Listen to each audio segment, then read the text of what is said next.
اعلیٰ حضرت کا ایک مشہور زمانہ قصیدہ ہے جس کو قصیدہ نور کہا جاتا ہے، پوری دنیا میں گنگنایا جاتا ہے۔ صبح طیبہ میں ہوئی بٹتا ہے باڑا نور کا، صدقہ لینے نور کا آیا ہے تارا نور کا۔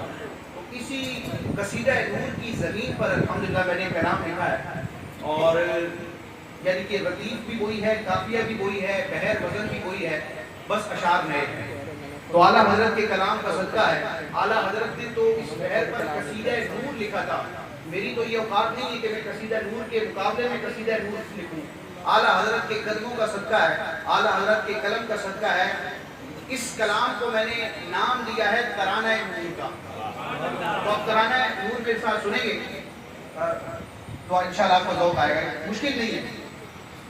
تو اعلیٰ حضرت نے جو فرمایا تھا کہ صبح طیبہ میں ہوئی بٹتا ہے باڑا نور کا، صدقہ لینے نور کا آیا ہے تارا نور کا۔ میں نے اس پر عرض کی ہے، کچھ عجب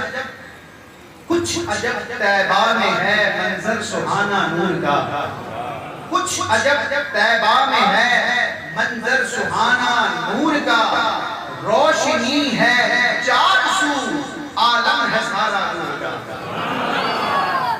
ظلمت شب مٹ گئی، ظلمت کہتے ہیں تاریکی اندھیرے کو، شب کا مطلب رات ہے۔ ظلمت شب مٹ گئی پھیلا اجالا نور کا، نور احمد سے ہوا عالم ہے سارا نور کا۔ ذات احمد مظہر نور خدائے لم یزل۔ نبی کریم علیہ السلام کون ہے؟ یہ اللہ کے نور کا عکس ہیں، اللہ تبارک و تعالیٰ کے نور کا مظہر ہے۔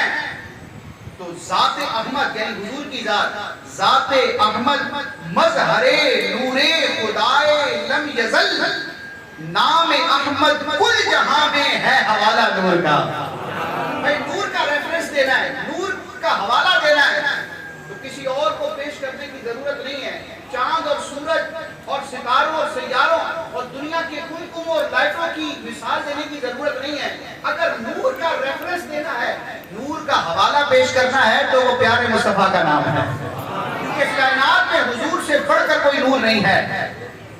تو ذات احمد مظہر نور خدائے لم یزل، نام احمد کل جہاں میں ہے حوالہ نور کا، عکس نور کبریا لطف و کرم کا صاحباں ہے وجود مصطفیٰ بالکل سراپا نور کا، مصطفیٰ کے پائے اقدس کا یہ سب فیضان ہے۔ مدینے کی جو زمین ہے ارض طیبہ، عربی میں کہتے ہیں زمین کو، الف را اور ضاد، ارض طیبہ مدینے کی زمین۔ اب نبی کریم علیہ السلام نے جب یثرب کی بلاؤں والی زمین پر اپنے مبارک قدم لگائے تو اللہ تعالیٰ نے اس کو مدینہ منورہ بنا دیا۔ وہ یثرب کہ جہاں وبا تھی، نبی کریم علیہ السلام کے قدموں کے لگنے کی برکت ہے، اللہ تعالیٰ نے اس یثرب کو مدینہ بھی بنایا اور اس کی مٹی میں شفا رکھی۔ تو حضور کے قدموں کا کیا فیضان ہے، ذرا سماعت کیجئے۔ مصطفیٰ کے پائے اقدس کا یہ سب فیضان ہے، عرض طیبہ کا ہوا ہے ذرہ ذرہ نور کا، نور والے مصطفیٰ کے باغ میں ہے دیکھئے۔ بھائی ہم صرف پنج تن پاک کو نہیں مانتے، پنج تن پاک کو بھی مانتے ہیں، اور قیامت قائم ہونے تک نبی کریم علیہ السلام کی آگ سے آنے والے آخری سید کو بھی مانتے ہیں، جو حضور کا شہزادہ ہے۔ جتنے بھی سلسلے ہوں، جتنے بھی درجات ہوں، جو حضور کا رسمی شہزادہ ہے وہ ہمارے سرکردار ہے۔ حضور کا باغ ایسا ہے کہ حضور کے باغ میں، نبی کریم علیہ السلام کے باغ میں درخت ہو، پھول ہو، پتا ہو، بیج ہو، اس باغ مصطفیٰ میں کچھ بھی ہو سب نور والا۔ والد فرمایا کہ تیری نسل پاک میں ہے بچہ بچہ، تو باغ مصطفیٰ میں سب کچھ نورانی ہے۔ سماعت کیجئے، نور والے مصطفیٰ کے باغ میں ہے دیکھئے، ہر کلی پھل پھول غنچہ اور پودا نور کا، چہرہ پر نور کے اوصاف ہوں کیوں کر بیان، خاک ان کے پائے اقدس کی ہے غازہ نور کا، کشور کونین کے ہے تاجور پیارے نبی، دو جہانوں میں بٹھایا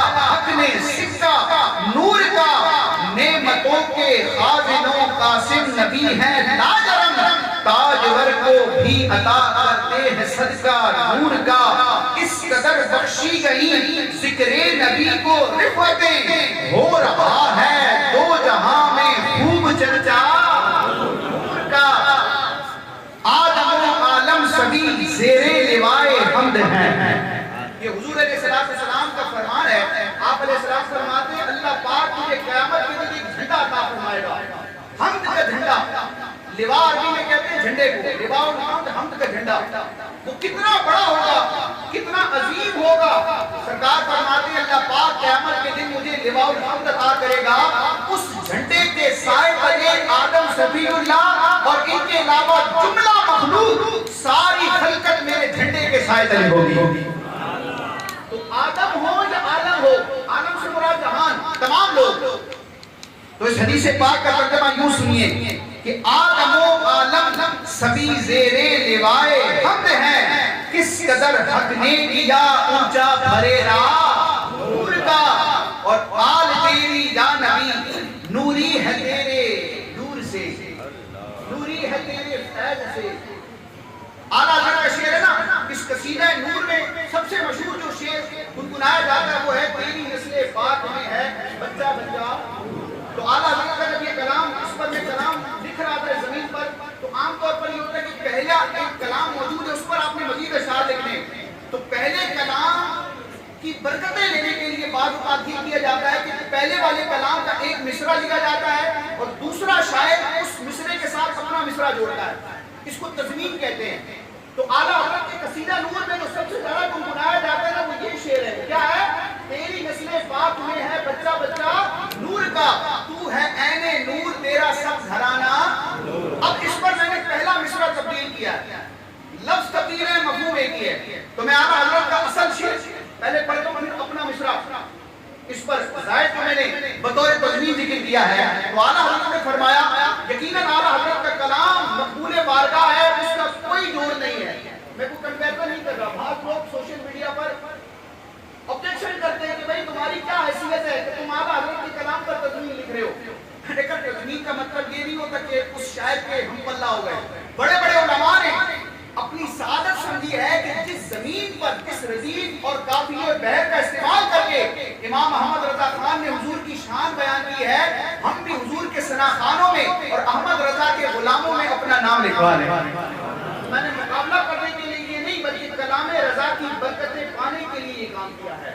تو اعلیٰ حضرت نے کیا فرمایا تھا سادات کرام کی شان میں کہ تیری نسل پاک میں ہے بچہ بچہ نور کا، تو ہے عین نور تیرا سب گھرانہ نور کا۔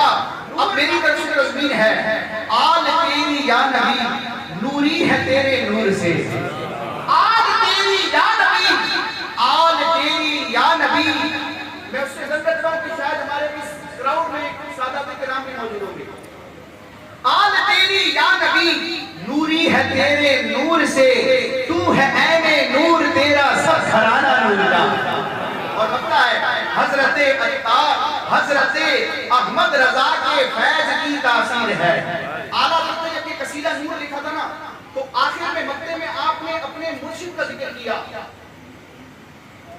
احمد نوری نام سنا ہوگا آپ نے، یہ اعلیٰ حضرت کے مشائخ ہیں۔ تو اعلیٰ حضرت نے عرض کی مقطع میں کہ میں تو غزل لکھ رہا تھا، ایک غزلیہ کلام لکھ رہا تھا حضور کی نعت میں، حضور کی شان میں ایک غزل لکھ رہا تھا، لیکن میرے پیر و مرشد احمد نوری کا ایسا فیضان اس کلام میں شامل ہو گیا کہ میں لکھ تو غزل رہا تھا لیکن جب یہ مکمل ہوئی مقطع پر پہنچا، مقطع پر پہنچنے کے بعد جب اوپر میں نے دیکھا مطلع سے لے کے مقطع تک کے اشعار کو دیکھا تو یہ تو پورا نور کا قصیدہ تیار ہو گیا ہے۔ تو اعلیٰ حضرت نے مقطع میں ذکر کیا کہ میرے مرشد کا فیض مجھے ملا تو میں نے غزل لکھنا چاہی، وہ قصیدہ نور کا بن گیا۔ الحمدللہ میں عرض کرتا ہوں امیر اہل سنت کے توسط، امیر اہل سنت کے واسطے سے امام محمد رضا کا فیضان مجھے ایسا ملا ہے کہ میں نے لکھنا ایک کلام چاہا تھا لیکن وہ الحمدللہ قصیدہ نور نہیں ترانہ نور بن گیا ہے۔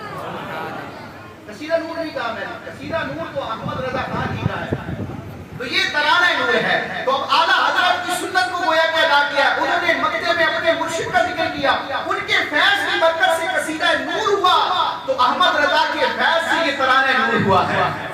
تو حضرت احمد رضا کے فیض کی تاثیر ہے، کر دیا تحریر برہان ترانہ نور کا۔